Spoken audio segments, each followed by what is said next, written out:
So Martin, Narendra, it's such a privilege to be here with you. I had the privilege of reading this book recently, and I highly recommend everyone picks up a copy. It's the story of a community that you may have heard of, but the depth that you go to in this book and the stories you have and the richness of those stories, I think, taught me a lot about what I consider ecological justice, what an eco-warrior is, to what lengths you'd go to sacrifice something you have for the living world. And so I learned a huge amount reading this. Thank you. Thank you, Narendra, for all the work you do. Welcome. I'm going to start at the beginning, because what I'd love to understand, Martin, is what inspired this book. You're a prolific author. You've written 11 books. But some might say this is a particularly niche topic. And I'd love to hear the story of how you came about writing this book. Well, hello, Jaipur. And this is hello for the second time to Jaipur. It's a great privilege to be back. I was last here in 2020, bringing the story of eco-lawyers saving the planet. And it seemed a long way to fly for an environmental book counting the carbon footprint. I went looking for another story. So in launching My Head for a Tree here, it's also landing the book here, because the book has just come out, and it's been a huge privilege and an honor for me to be entrusted to tell the story of the Bishnoi to the world. I'll say something a little bit about how that happened. Thank you. I went speaking with a glorious man who's a wonderful conservationist and is here in the audience tonight, Mr. Harsh Vardhan, who runs something called the Indian Birding Fair. The next iteration of that is next weekend. If you're here, especially with children, head out to the Mansagar Lake and encounter a birding fair which is attracting children to the joys of birds and the power of bird watching. And I asked him, what should I do? Where should I go? And he began to tell me the story of the Bishnoi. And he told me this story, first of all, which is one of the fundamental stories of the Bishnoi. It happens in 1730 in a small village now called Kejali, just on the outskirts of Jaipur. One of the many rules, 29 rules of the Bishnoi, are that you do not cut down any green tree. And on this day in September, the Maharaja's men were coming out of Jaipur and arrived to cut down kedri trees. Many of you will know kedri trees. They're the sterling tree of the desert with these 90-meter roots, extraordinarily precious trees in many ways. They came to cut them down in order to burn them, to make lime, to build the Maharaja's palace. The men were out of the village, and Rita Devi, a local Bishnoi villager, came and hugged her arms around a tree. She said, "My head for a tree is a cheap price to pay." That was her bargain. They took her bargain. They chopped off her head. Her 3 daughters each came along. Each held on to a tree. My head for a tree is a cheap price to pay. Each of the 3 daughters were beheaded. Then a newly married couple were coming by. They thought, what use is our marriage and all the things we could bring into the world if we let this tree die? They hugged onto trees. They were beheaded. By the end of this massacre, 363 Bishnoi martyrs had run in from many different villages to hold on to trees, to protect the tree, because the tree for them was worth more than their own life. The tree is for many generations. That, for me, was a powerful story. It's like the most powerful story I've ever heard, and a wonderful story to tell. So I went up on a train to Jaipur and was met by Narendra at the station. Narendra then led me with his brother Ramniwas, who is here in the audience and wrote the preface to this book. And I was taken to funerals and to schools and to homes and farmsteads. Ultimately, I was taken to a mela. I didn't know what it was. Ramniwas and I didn't really share a language, so I was being taken to a mela. I didn't know where. It turned out to be in the city of Jamba. And I sat on the podium as this ceremony unfolded. I worked out what the ceremony was. It was a ceremony for this young man, Sainath, who had actually surrendered his life 4 years ago to protect a small chinkara, this lovely little gazelle. And 4 hours passed. I just edged my way to the edge of the stage. And then Ramniwas went to the platform, and suddenly the audience was electrified. I thought, what's going on here? I heard my name, Professor Goodman. I thought, what's going on? I heard the word kitab. I thought, book? What is going on? And then I found that I was actually being commissioned to tell the story of the Bishnois for the world. Because the Bishnois have the one sort of found religion that has nature conservation at its core. We'll say something about the origins of the Bishnoi soon.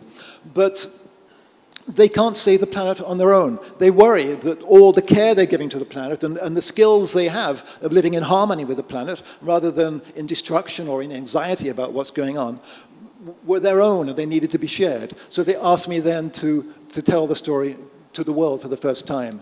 I was somewhat cornered. I just had to accept on stage and then plow off. I was told where I had to go. I had to come back and visit the various holy sites of Jamboji and meet people and find their stories. Well, I'm going to pick up right there. In the book, you have an appendix with the 29 rules of the religion. A few of them stood out to me. So there's one about being content, which resonates. Really, most world religions and spiritual traditions have some version of this. Be happy with what you have. There's a piece around filtering your speech and acting with care, forgiveness, compassion. These are things that we should all live by. There was also an interesting rule on not arguing for arguing's sake, which hit a kind of personal nerve for me as a former competitive debater, but I've learned, and I've learned too late probably, that you don't have to argue for its own sake, but really amazing set of rules. Just tell us a little bit about the religion, and then let's dive into the activism side of things. Yeah. Well, the religion starts with the Guru Jamboji in the 15th century. For me, Guru Jamboji is the equivalent of Jesus and Muhammad and the Buddha. Now I've come back to Jaipur and to Rajasthan. I realize that I am actually in a holy land. You can walk in the steps of one of these great divine beings that was just a regular farmer.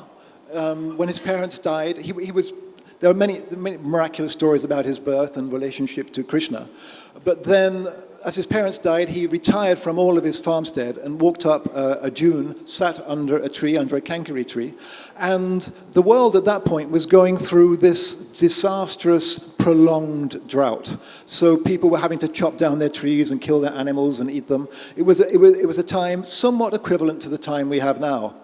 Under the tree, he had this vision, and from this vision that he gives to Vishnu, he was given 29 rules from which to live. 29 in the Marwari language is Bishnoi, so that's the 29 rules to live.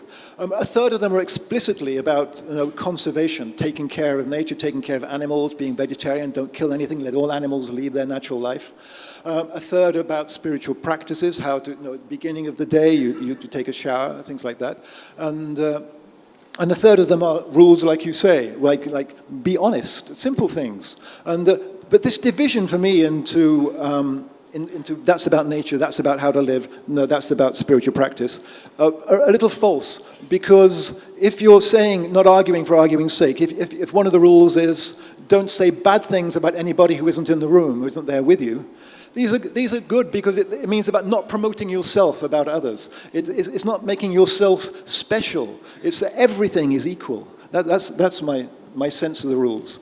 And Jamboji is just one of these remarkable things that you can walk around his temples. You can go to the site where you can sit under the trees where he sat. It's a remarkable thing to be able to do. It is remarkable. Narendra, tell us more about what it means to you as a Bishnoi. First of all, Nivan Pranam to all, which is a official greeting of Bishnois when they meet each other, and it means greeting with bowing, means to down to earth. And we, as it is said, first of all, I would like to thank Mr. Harshvardhan ji, who inspired Mr.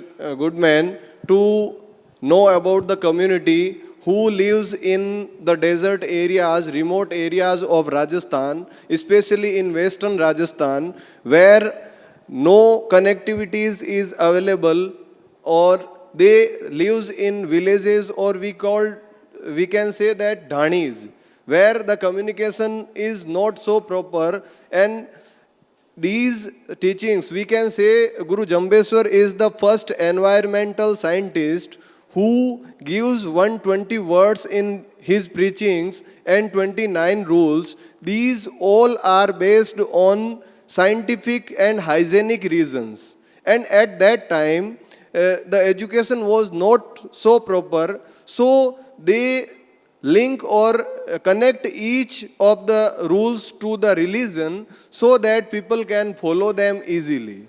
And for every Bishnoi, it comes from informally or indirectly.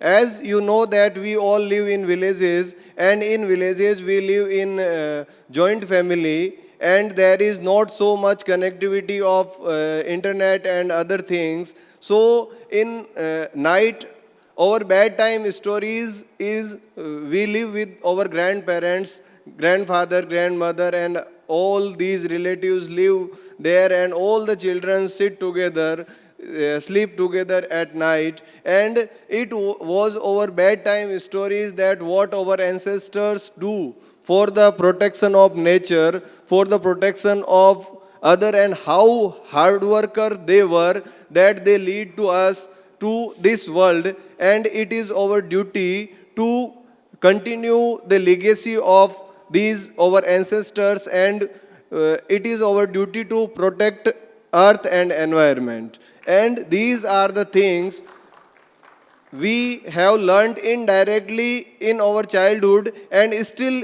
the process is going on. But people do not know about these because there isn't so much connectivity. And after the Salman Khan case, especially people want to take interest in this community, that what has actually happened. But before it, in 1600, is a lady called Karma who sacrificed her life for a tree. After that, Buchoji Echra, who also sacrificed his life for the protection of trees and wildlife. In a village, Tilwasni, Ramoji Khod is also a person who sacrificed his life for the protection of trees and wildlife. And after that, the massacre of Khezadli, it happened in 1730. But before that, these are the examples we continually follow after our Guru Jambojis. And it was, I would especially thanks to Mr. Goodman.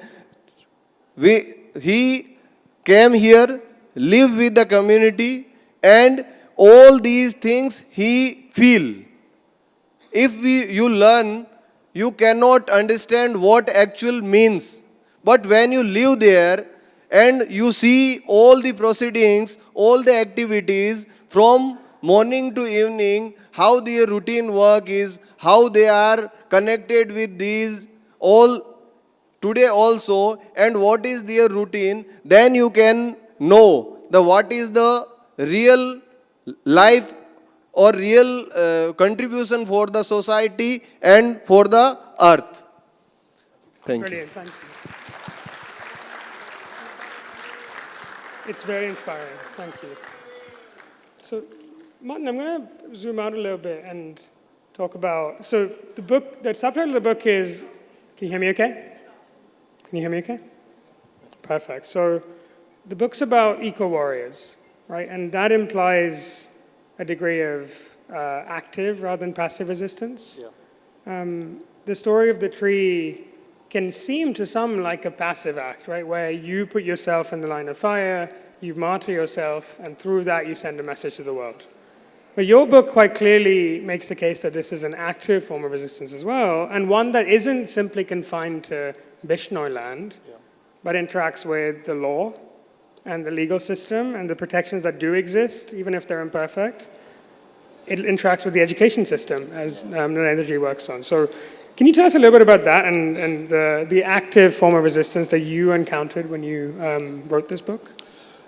The Salman Khan case just come into this. No, Salman Khan's the case known intimately really by many people in the room. One of the mega stars of Bollywood was up filming in Rajasthan in in 1998.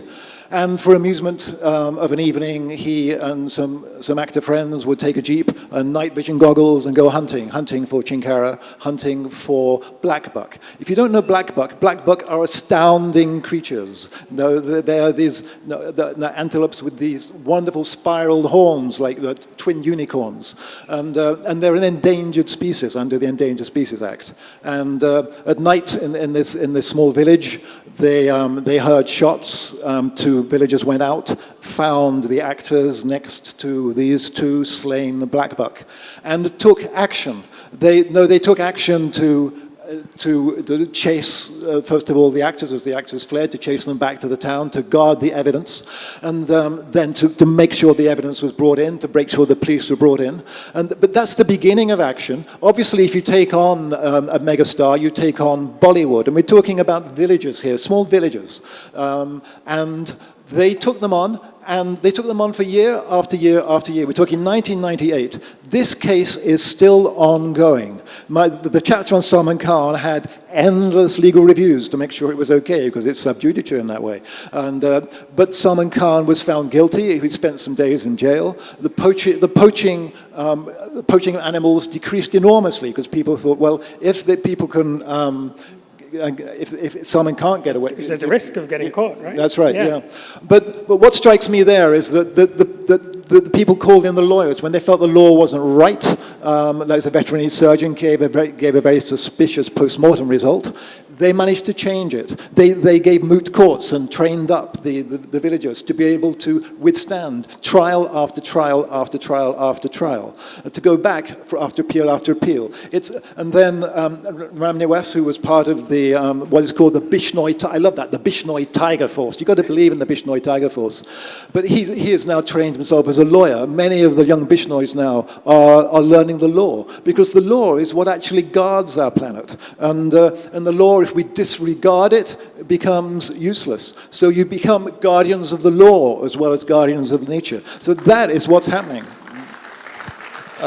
I would also like to tell you that my own elder brother, Mr. Ram Niwas, when he was only 20, he, with his colleagues, make a group which is called Bishnoi Tiger Force, which is a group of volunteers, eco-warriors, who his own expenses or his own resources form a group of volunteers, and whenever a cutting of trees or poaching of any animals or like this incident happens, they reach there, do the legal formalities, and also pressurize the government to take legal action against it.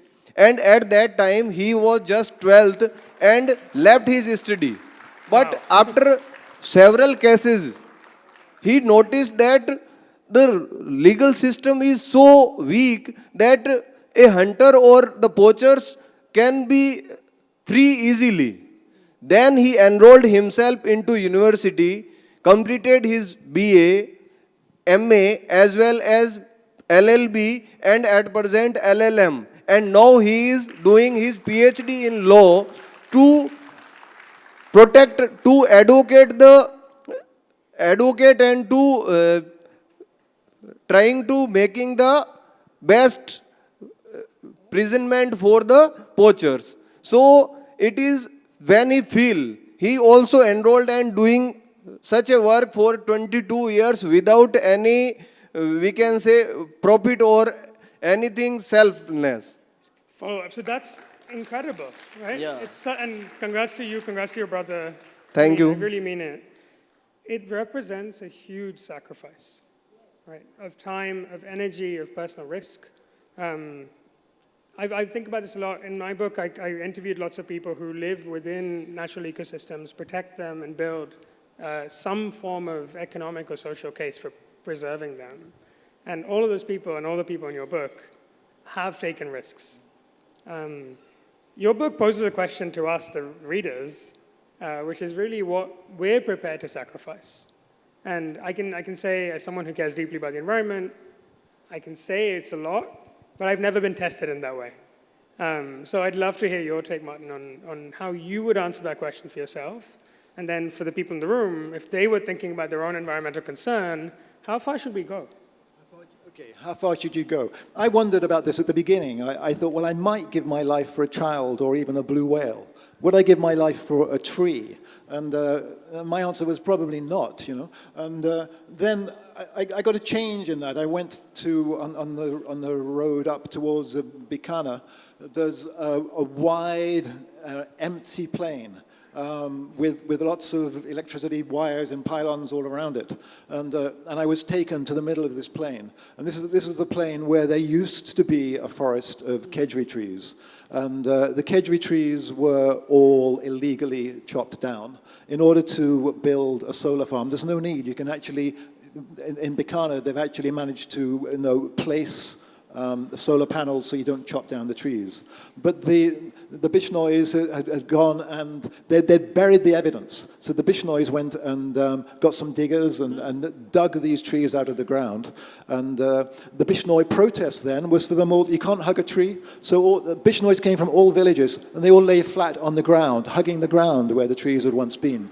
That was the protest. But I was looking at these trees, magnificent trees, in what seemed to me the equivalents of the trenches of World War I or even the trenches of Ukraine now. These are just weeping sores in the earth, and the trees are still bleeding their sap. And there I was crying for trees, and there I think I would have been on that front line trying to defend those trees. But what would you sacrifice? And I think probably sacrifice other things, sacrifice ego, sacrifice anxiety for things. Let go of anxiety and see what you can replace it with. I think the Bishnois are very troubled by things, but one of the young Bishnoi activists asked me, so what do you think to Greta Thunberg? I said, well, I don't know. You tell me, what do you think? I think, well, she's always angry. And I said, so? He said, that isn't good. To be fair, there's lots of things to be angry about. Yeah, I know. That's what I said. So there's lots of things to be angry about. But they said, no, anger is never good. Doing things is good. And that for me was just quite interesting. It's actually recognizing you can give up some of your small concerns. You can sacrifice some of the things that you expend money on. And you can say, well, how can I, rather than buy that thing that has no notion for me, a small sacrifice would be, then how would I divert that money to supporting nature? Or buy myself a bike so I can actually cycle off into the countryside. I mean, I think sacrifice doesn't have to be giving your life. And, yeah, and I certainly reflect on this piece, and it's hard to figure out where one should land, because you could make the case that, you know, there's a really strong reason for moral outrage, given the way the structures that operate in the world work, and given the way individual action on a global scale can't have a meaningful global impact immediately, certainly.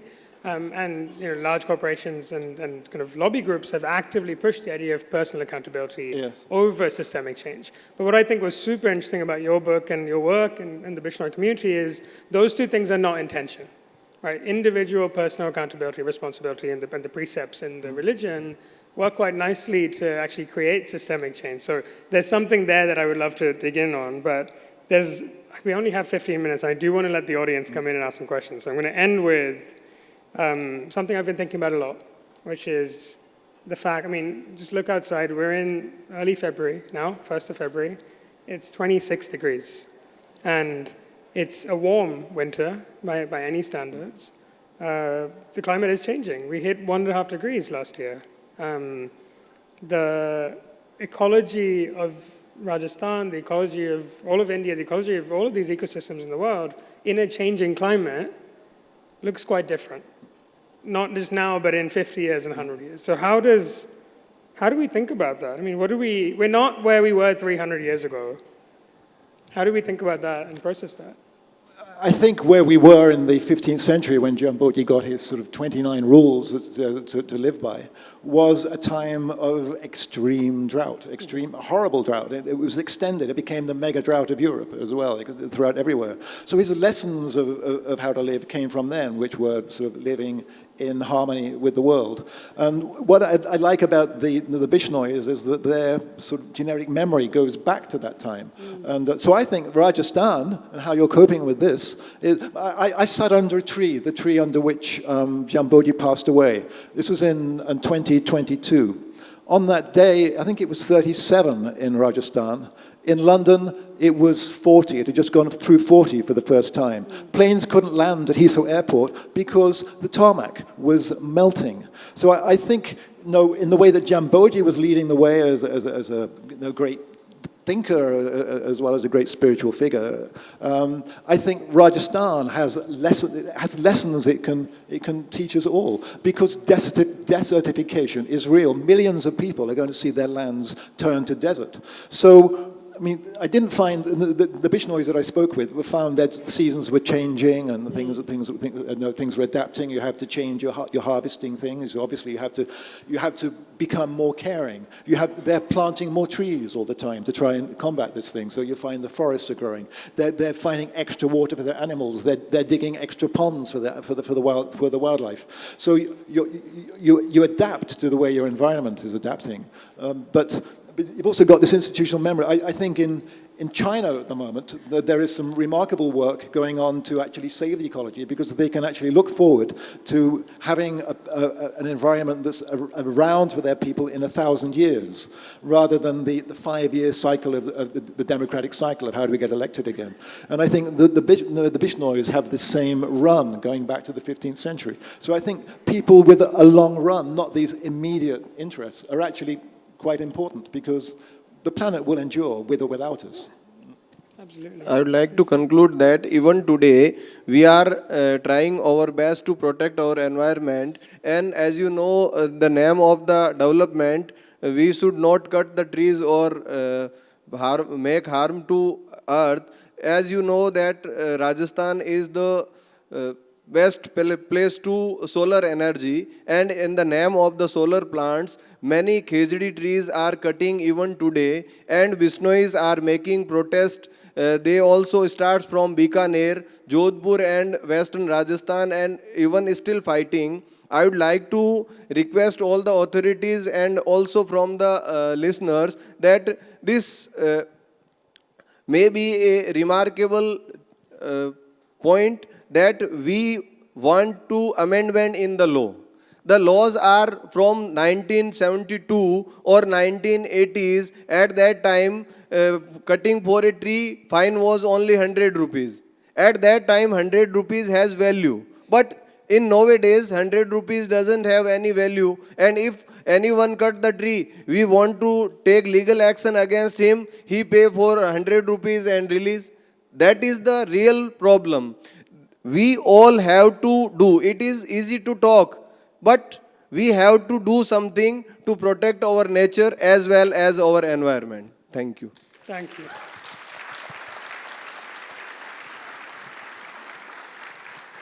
Okay, so audience questions. We have the lady on the right. And the only rule is it has to be a question, no comments. I will cut you off if it's a comment. Yeah, absolutely. So my question to you is, what do you do when the government starts denuding forests, like in Jaipur, the Dholka Bagh, which is housed millions of years of old trees, flora and fauna? So you said about law. Who's going to implement that law if the government is denuding forests? That is the point. That is the reason of protest. We are going to protest. We need support from politicians as well as people. In democracy, the head is counted. And when we protest, in a large number of people came on road and do these types of action, then government will also take decisions and that will be rectified. Sir, can the Bishnois go beyond Khejuri and think of other trees and other forest areas in Jaipur? It is not about only Khejdi and Chinkara. Guru Jamboji says, Jeev daya palani rook lilo nahi ghave. Jeev means all living things and rook means all types of fauna and floras. It is the, we can say, influence of social media that only highlighted Chinkara and Khejdi. But Bishnoism doesn't emphasize on that particular that. On my way to meet the Bishnoi Tiger Force, I was taking the ring road around Jaipur. The ring road suddenly stopped. I thought, what's gone wrong? Then I asked the Tiger Force. They said it stopped because 5 of us went and sat in a tent with the construction people and told them to stop it until they'd worked out how to avoid chopping down trees. I said, 5 people? They said, well, they know that if they don't stop it, there will be 10 Bishnois come, and then 100, then 1,000, and then 10,000. So the Bishnois have formed this active force. There's also this tragedy going on at the moment in the Hasdeo forest, which is being denuded with many village women sort of, again, putting their lives on the risk and hugging down trees to try and protect the Hasdeo forest, which is criminally being sort of stripped aside for open cast mining. Who is there helping them? Bands of Bishnoi lawyers trying to use the law effectively. So it isn't just kedgeree trees at all. In practice, it is all trees. Excellent. So the answer, I think, is yes. Beyond kedgeree, beyond the Bishnoi land, this applies everywhere. We have a gentleman in black over there. I'm going to take 2 questions at the same time and then distill it. And then the lady over there. In the middle. Hello. Congratulations, Naren. Well done. Thank you, sir. Martin, proud of you. Whole country is proud of you. Well done. Well done, young man. You've done a good job in Britain and doing a good book. We'll read it. My answer to the lady, what So she said questions only, please. I'm relevant. It's relevant. Questions only, I'm sorry. Allow us. I'm relevant to the topic, gentlemen. I am.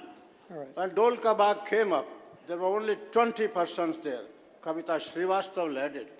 When there are other agitations in Jaipur, 3 million people of Jaipur don't come forward. You expect only Bishnois to come forward? Shame with the people. Thank you. If you all want to come, then Bishnois can lead. Yeah. Each and every Bishnoi is ready to sacrifice his own life. But you have to support. You cannot depend on only Bishnois, that it is the duty of only Bishnois to protect the wildlife and environment. We all have to do something. Couldn't agree more.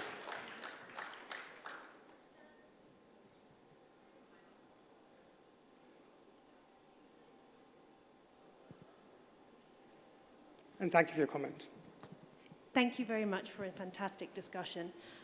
My question is, much of the sort of so-called modern conservation movement has come under criticism for taking a narrow, scientific, singular worldview and therefore taking part in various social injustices. Therefore, what can modern conservation learn from the long tradition of environmental protection of the Bishnoi? Thank you. Was that to both the panelists? One of them? Both. Okay. Martin, you first. Okay. For me, one of the lessons is what they're doing is working out how to respect the law. I think there is now this big movement about environmental law, about the environmental movement, which has learned the power of the law. So that is one of the lessons that can be learned. The other, I think, is being able to work from an early stage with children.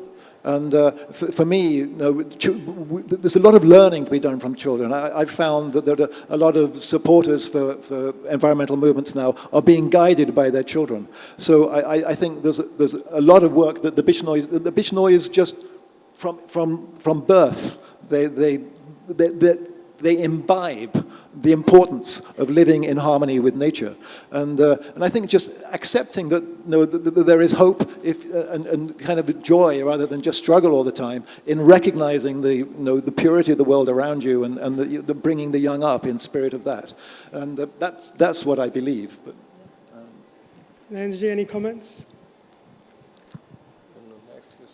We have more questions. Okay, let's take another one.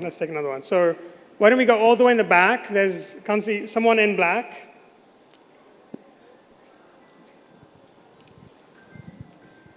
I'm asking why the constitutionality of the redundant acts which govern this cutting of the trees are not being challenged in the court.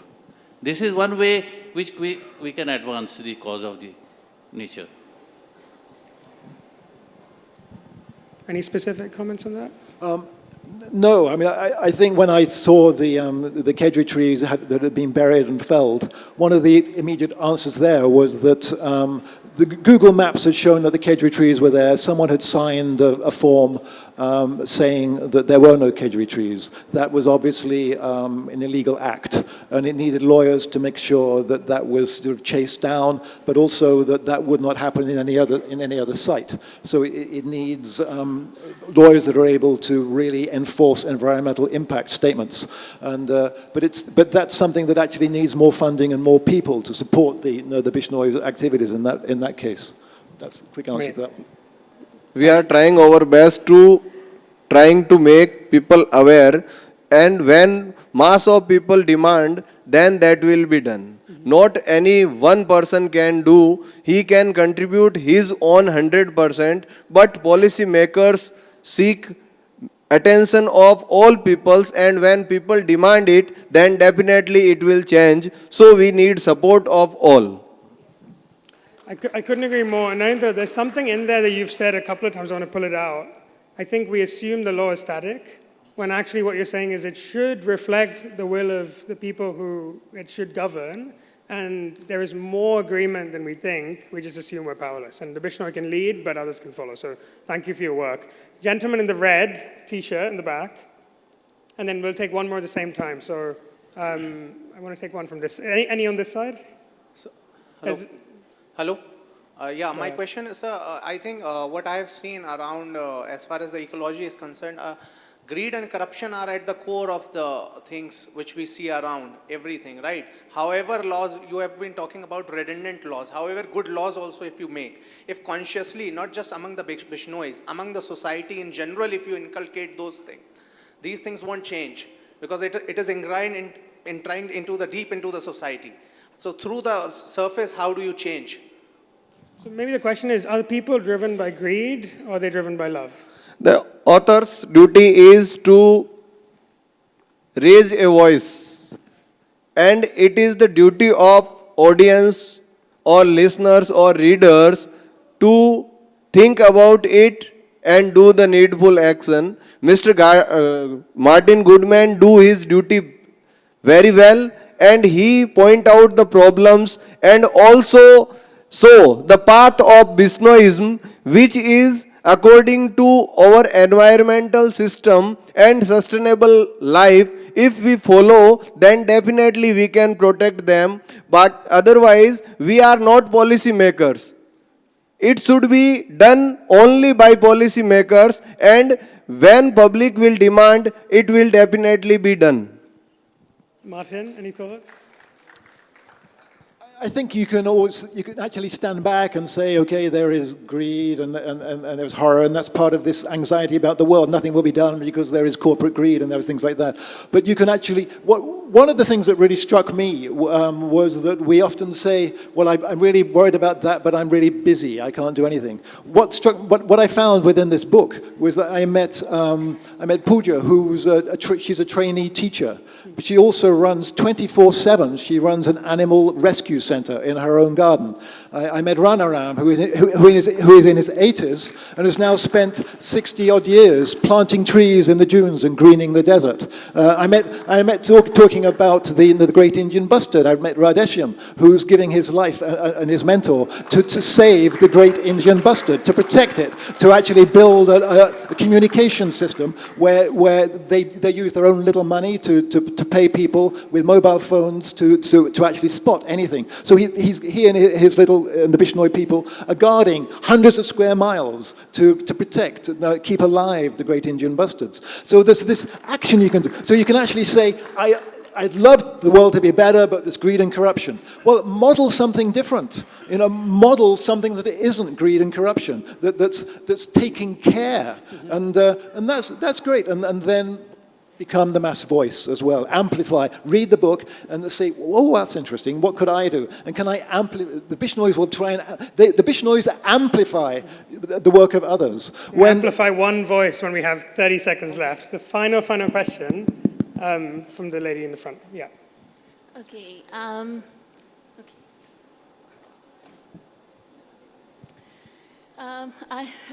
I congratulate you to write this book, but I have a question. Can you hear me? Yeah. Yes. To Mr. Bishnoi.